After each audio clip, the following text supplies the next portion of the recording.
आज अतिशय आनंदाची गोष्ट आहे की प्रधानमंत्री आवास योजनेच्या अंतर्गत यावर्षी आपल्याला केंद्र सरकारने 6.5 लाख घरं मंजूर केली होती। ते टार्गेट वाढवण्यात आलेलं आहे। अतिरिक्त 13 लाख घरं आपल्याला देण्यात आलेली आहेत। एकूण आपण विचार केला तर जवळपास यावर्षी केंद्र सरकारच्या वतीनं महाराष्ट्रातल्या गरिबांकरता, कच्च्या घरात राहणाऱ्यांकरता, बेघरांकरता एका वर्षात 20 लाख घरं देण्याची अनाउन्समेंट आताच केंद्रीय ग्रामविकास मंत्री आदरणीय शिवराज सिंग चौहान साहेबांनी केलेली आहे। महाराष्ट्राला मोदी सरकारने दिलेली ही अत्यंत मोठी भेट आहे आणि देशाच्या इतिहासामध्ये कुठल्याच राज्याला आजपर्यंत एका दिवसात किंवा एका दिवसात इतकी घरं मिळालेली नाहीत। ती 20 लाख घरं आपल्याला मिळालेली आहेत। खरं म्हणजे आपल्या आवास प्लसमध्ये 26 लाख त्या ठिकाणी लोकांचं रजिस्ट्रेशन आहे। आता ही 20 लाख घरं मिळाल्यामुळे आता फार कमी आपल्याकडे त्या यादीतले बेघर लोक राहतील जे पुढच्या वर्षी आपण कंप्लीट करू शकू।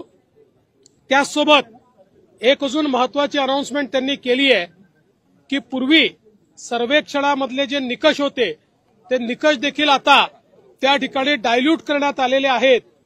ज्यांची नावं सुटली होती आणि जे खरे बेघर आहेत, मग ते शेतकरी असो, महिला असो, अशा सगळ्यांना नव्या सर्वेक्षणामध्ये त्या ठिकाणी इन्क्लूड करण्यात येणार आहे। ती जी यादी बनेल त्या यादीतल्या लोकांनाही येत्या 5 वर्षामध्ये घरं द्यायची हा निर्णय माननीय मोदीजींनी केलेला आहे आणि तोच संकल्प आज शिवराज सिंग चौहान साहेबांनी या ठिकाणी सांगितलाय। मी महाराष्ट्राच्या वतीनं माननीय देशाचे प्रधानमंत्री मोदीजी आणि केंद्रीय ग्रामविकास मंत्री शिवराज सिंग चौहानजी या दोघांचेही मनापासून आभार मानतो की आज 20 लाख घरं त्यांनी महाराष्ट्राकरता दिली आहेत।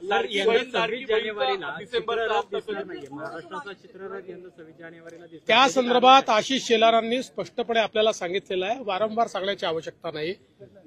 त्या ठिकाणी सगळ्या राज्यांचे चित्ररथ असतात, आपल्यालाही बोलवण्यात आलेलं आहे। मात्र त्यातले 15 चित्ररथ हे रस्त्यावर असतात, बाकी एका ठिकाणी लोकांकरता पाहण्याकरता ते ठेवले जातात।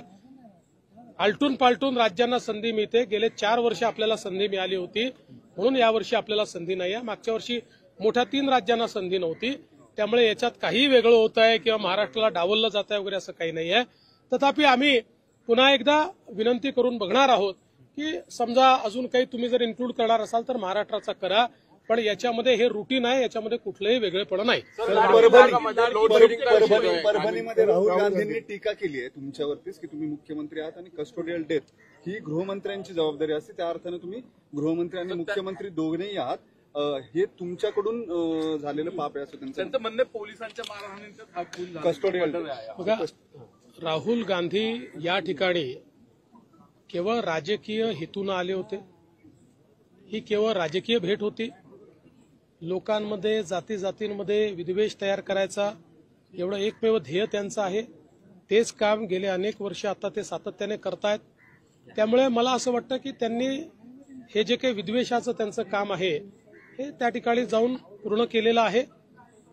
महाराष्ट्राचं सरकार संवेदनशील असल्यामुळेच या ठिकाणी या संपूर्ण प्रकरणाची आम्ही न्यायालयीन चौकशी ही घोषित केलेली आहे। न्यायालयीन चौकशीमध्ये या संदर्भातलं सगळं सत्य आणि तथ्य बाहेर येईल, काहीही लपवण्याचं कारण नाहीये। आणि जर त्या चौकशीमध्ये कुठल्याही प्रकारे मारहाणीमध्ये किंवा अशा प्रकारच्या गोष्टींमुळे हा मृत्यू झालाय असं बाहेर आलं तर कोणालाही सोडलं जाणार नाही।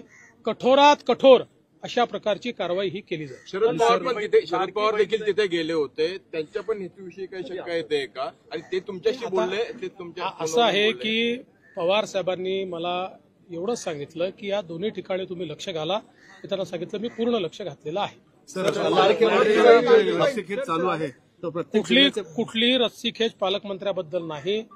आता आमचे जे काही 3 पक्षाचे नेते आहेत ज्यांना आम्ही जबाबदारी दिलेली आहे ते एकत्रित बसतील, पुढच्या 2-3 दिवसात निर्णय करतील.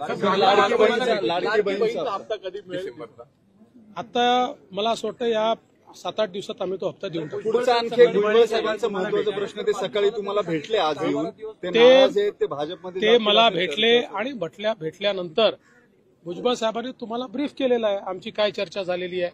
वेगळ्याने ब्रीफ करायची आवश्यकता नाही. भुजबळ साहेब आमच्या महायुतीचे एक प्रमुख नेते आहेत आणि तिन्ही पक्ष, मग ते अर्थातच राष्ट्रवादीचे आहेत म्हणून तिथे त्यांचा सन्मान आहेच, पण आमच्या तिन्ही पक्षाच्या नेत्यांच्या मनात त्यांच्याबद्दल सन्मानाची भावना आहे. महायुतीच्या विजयामध्ये त्यांचा देखील एक महत्वाचा वाटा राहिलेला आहे आणि स्वतः अजितदादा देखील त्या ठिकाणी त्यांची चिंता करतात. मुळातच भुजबळ साहेबांना ज्यावेळेस अजितदादांनी मंत्रिमंडळामध्ये घेतलं त्यावेळी भुजबळ साहेबांना डावलण्याचा त्यांचा हेतू नव्हता. त्यांनी मला सांगितलं की आमची इच्छा आहे की आमचा पक्ष हा राष्ट्रीय पक्ष राहिलेला आहे, आम्हाला तो राष्ट्रीय स्तरावर मोठा करायचा आहे आणि राष्ट्रीय स्तरावर भुजबळ साहेबांसारखा एक नेता ज्याला देशाच्या अन्य राज्यातही मान्यता आहे त्यांना आम्हाला राष्ट्रीय पातळीवर पाठवायचं आहे. भुजबळ साहेबांचं मत जरा वेगळं होतं, त्याच्यामुळे हा प्रश्न निर्माण झालेला आहे. पण आम्ही सगळे मिळून याच्यावर तोडगा काढू आणि भुजबळ साहेबांसारखा एक नेता हा आमच्या सोबत मैदानात असला पाहिजे या दृष्टीनं त्यातनं मार्ग काढला जाईल. पक्षात चालणार आहे ते जर स्वागत अहो त्यांनी असं आहे, त्यांनी अशी मागणी केली नाही, अशा प्रकारचा कुठला विषयही समोर आलेला नाही. शेवटी राष्ट्रवादी काँग्रेस आम्ही आणि शिवसेना ती काही एकत्रित आहोत ना, त्यामुळे आम्ही कशाला म्हणजे अशा प्रकारच्या काही भावनाच नाहीत. आम्ही एकत्रित आहोत, निर्णय एकत्रित करायचे आहेत आणि त्यांच्याबद्दल तिन्ही पक्षांमध्ये आदर है. CEN न्यूज देश प्रदेश की ताजा तरीन खबरों के लिए CEN न्यूज को सब्सक्राइब करें और रहें पल पल की खबर से हर पल बाखबर.